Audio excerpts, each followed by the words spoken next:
Ian, here you are early in your career, 3 fights in, International Fight Week. I mean, the biggest event of the year. I guess what's the feel like for you right now? It's fucking awesome to be here. It's a pleasure. Obviously, it's exciting. I've always been a fan, and the fact that my dream has been to fight in Vegas.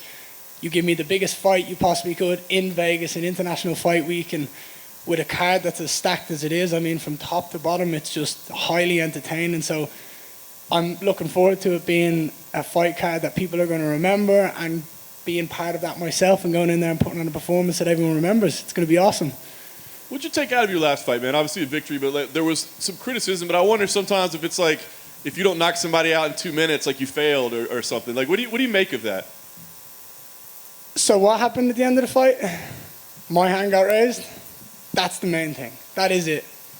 Regardless of my performance or what happens, whether I knock him out, whether I sub him, whether it's a fucking war, or whether I dominate the fight, as long as my hand gets raised, I've done my job. That is my job, is to go out there and win. It's put on a show and win.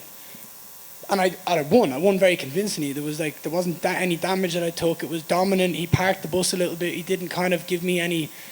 He didn't fight back nearly. He made it look like he was fighting. He just walked me down. It wasn't as exciting as I was hoping for. And I left there dissatisfied. Like I did.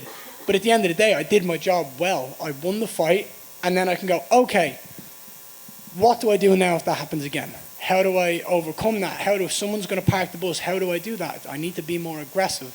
I need to be the offensive striker as opposed to kind of wait and bait him out a little bit. I need to put it on him and fucking make him worried.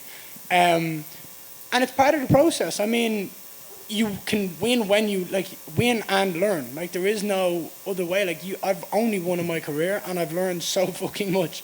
And that's what I'm going to continue to do. I'm going to continue to grow, continue to learn, and no matter what happens in the cage, once I come out there victorious, I've done my job right, and I'm happy with myself in getting that win. But the performance itself, they can always be better. I mean, I'm never going to sit there and say, that was perfect. And if I did, then we need to improve on that again. So it's just constant evolution, constant growth. And yeah, you are right. We do leave there, and I know I can speak for myself, but I know other fighters feel this. But just because we won doesn't mean we're happy. I emailed Sean Shelby a couple days, maybe a week after that fight, and said, I want to get in there straight away again. I'm not happy. I'm kind of pissed off with that fight. I didn't get what I wanted, myself. I didn't feel happy with that performance, with that fight. And then he said July 2nd, and I was ready to cut weight on 2 weeks, I told him. So yeah, here we are. Now we have July 2nd. That's the main thing in my mind from now on. I like it. What do you think of Gabe as an opponent? Do you think he's going to be the kind of guy that gives you the fight that you wanted last time? Yeah, I do. Actually, because he's small and he's stocky, so that initially straight away means he's going to have to close the distance and kind of be more aggressive than I am. He can't stand on the outside and pick me apart. It's not possible. He can't reach me. So he has to be aggressive. His style is I'll stand and brawl and kind of mix it up with switching stances, which is great, cool, sweet, happy days, bring it on. But when you meet me in the middle and you try rush, I'm going to fucking stand there, plant my feet, swing hard and see who hits harder, because I know who it's going to be. And that's what I'm looking forward to. I think he will bring it. I don't think this is going to be an easy fight in regards to that. I know he's going to be ready. He's going to be game. He's coming off 2 wins. He'll be confident. Great, cool, sweet. I don't want people coming off losses. I want people when they're happy. I want people when they think they're that fucking good. And then I go in there and I shut them down. And I'll just say, I'm better. I'm better than you. And I want to prove that. And that's what I'm going to keep doing my entire career, is just proving that I'm the best. And I don't need to be better than anyone else in the world except the guy that stood across the cage from me that night. And that's it. Last thing for me, the goal here, obviously massive opportunity, massive card, fighting in Vegas. So because of that, do you want to go in there and punctuate it with something special that gets people talking? Or is it just, at the end of the night, let's make sure we get the hand raised? Every single fight that I've ever been on, I've always been the person that people talk about. And that is always what I want. And whether it be all positive, like the last one, everyone was talking about me, but they were saying, oh, well, it was a decision, it wasn't a knockout. It doesn't matter, you're still talking about me. Now, you know that any press is good press. Now I go in there with a point to prove. It's like, I am that fucking good. I am the next big thing. I am the fucking future. And my skill set will show. And when I stand there and I knock his ass out, that's all that will matter, is that I came out victorious again and I did what I said I was going to do. I go out there and win, 10-0. Ian, back here to your left. How you doing, sir? Hey, bro, how are you? You good? I'm doing great. Obviously, another big card here, another big opportunity for you. But Gabe was in here earlier, and he was asked to sort of give his assessment of you, and he said, "You're a little big-headed, a little big for your britches at times." Can I guess what he said? He's going to find his way to beat me. He said that he thinks I'm better than I am. Yep. Yeah, he said all these things. I've heard that before so many times.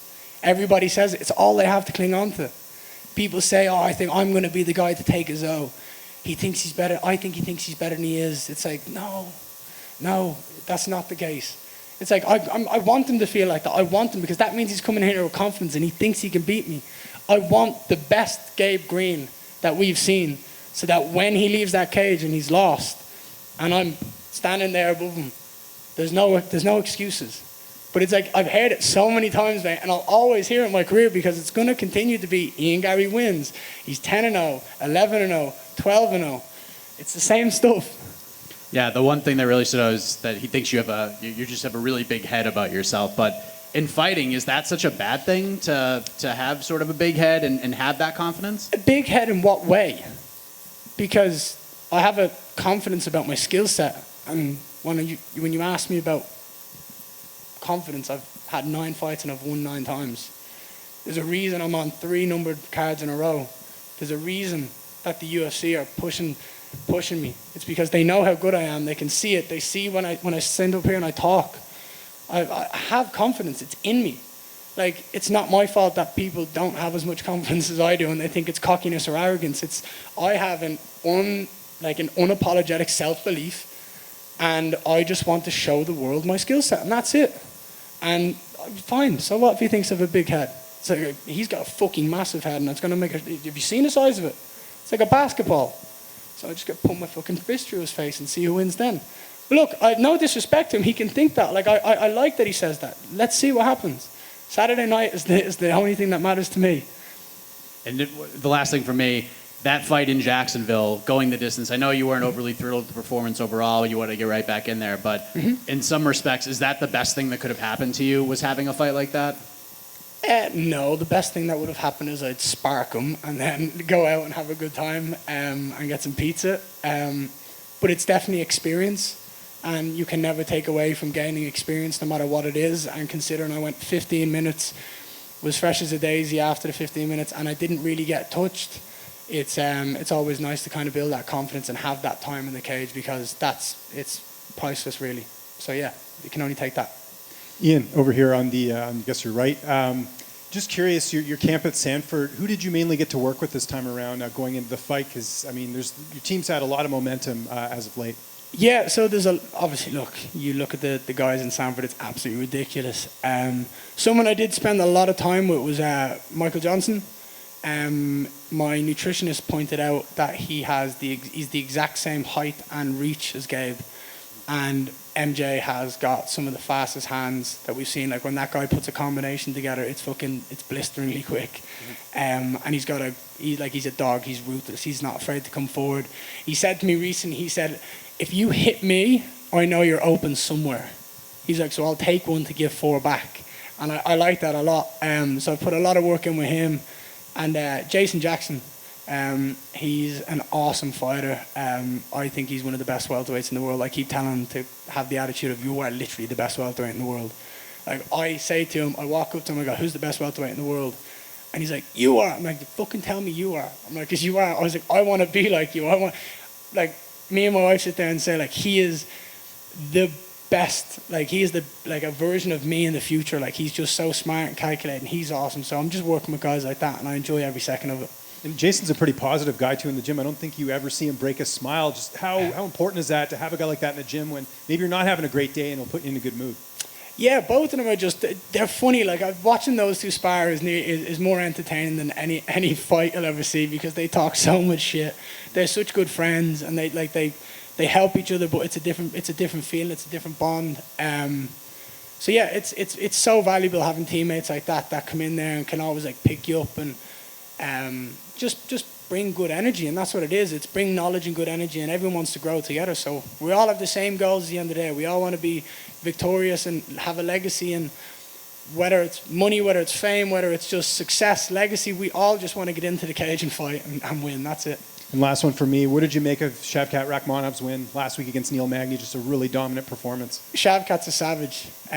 He's just so well rounded. Like doing rounds with him in the gym, it's obviously a pleasure. Like he's so good, and yeah, he deserves all the hype. I mean, the only reason he isn't more hyped than he is because of his lack of English.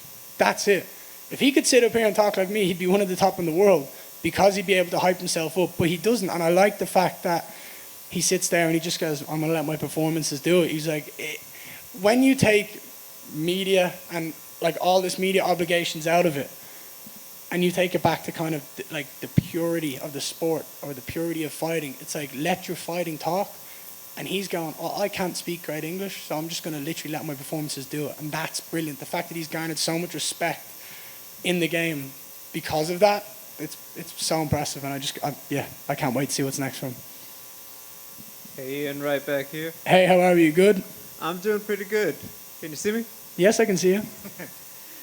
Ian, I want to ask you, not just a married man, but going to be a family man, as you announced after your last fight. Are the motivations in training camp for these fights different, knowing it's not just about you or even just your wife, but that it is going to be, you know, for the next generation and for your son or daughter? So it's a boy, just to clarify. It's a little boy. But I wouldn't say the motivation. I don't fight for my family. I fight for myself. I fight because I love fighting. I compete because I love competition. My family, I obviously want to have, like, my favorite thing about fighting is I'm going to use it to travel the world. Like when you look at Florida, when you look at New York, when you look at Vegas, it's like I'm able to go to these amazing places and have like different cultures, different people, surround myself with some of the best in the world at what we do, and just enjoy the process, enjoy the travel, enjoy the freedom. And the fact that I get to do it with my family so close by my side is going to be awesome. So the motivation hasn't changed, but my life will be different after this in regards to, like, I will have a little boy that is going to depend on me, that I have to feed and have to look after and help become his own man, and I'm just excited for that. I think that in and of itself is the coolest thing I think a man can do, is to help raise his son and bring him to be a successful, happy man himself.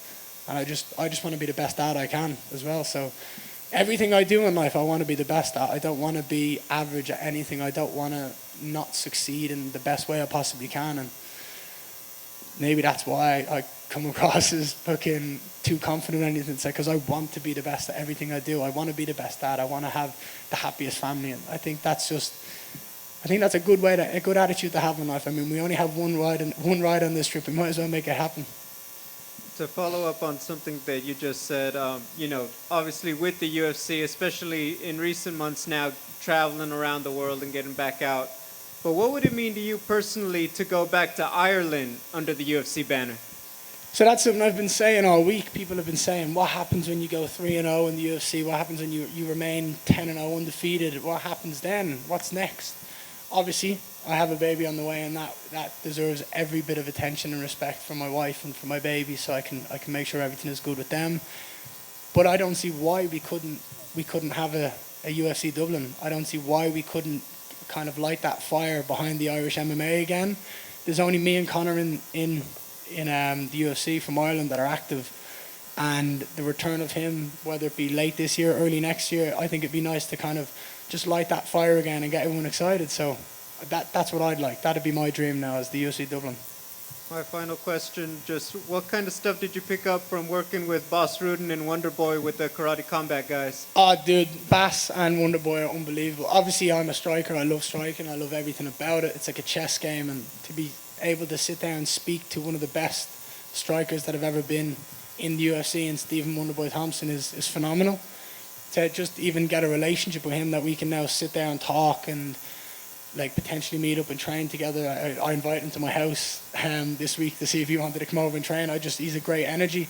And the same with Baz. You're literally talking about a UFC Hall of Famer who has so much knowledge that he could pass through. And he was sat there and he said, "Give me 1 week with you." He was like, "Give me 1 week and we can add so many things to your game." And I said, "I'm in. Let me know. Let me know when you've moved house, and I'll come out to Texas and we'll do some stuff together." Thank you. Ian, over here in the same spot. Hey, dude, how are you? Good, you? Good, man. So there's a thrilling bout over the weekend at Cage Warriors, and Reese McKee won the welterweight title that you had vacated last year. Did you get a chance to see that fight, and what do you make of Reese's abilities? I did get a chance. I specifically sat in a taxi and didn't move until the fight was finished. It was a great fight. I like both lads. I think both lads are very good. I think Reese obviously had it hard when he got signed to the UFC on short notice and was put in there with Hamzat. It's not a nice debut to have, I would say, for someone, especially on short notice. Even if you had a camp, it would still be dirty. But I think Reese just has the attitude of, all right, it didn't go well the first time round. That doesn't mean it's not impossible to kind of get back down to improve. I mean, there's always going to be a second chance if you work hard enough for it. And I think he's obviously, he got dropped from the UFC. He's gone back. He's learned. He's grown.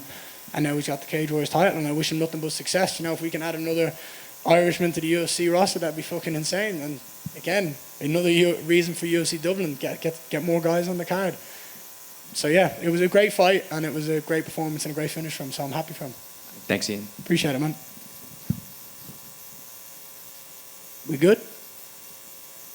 Happy days. Appreciate your time as always. Have a great week, guys.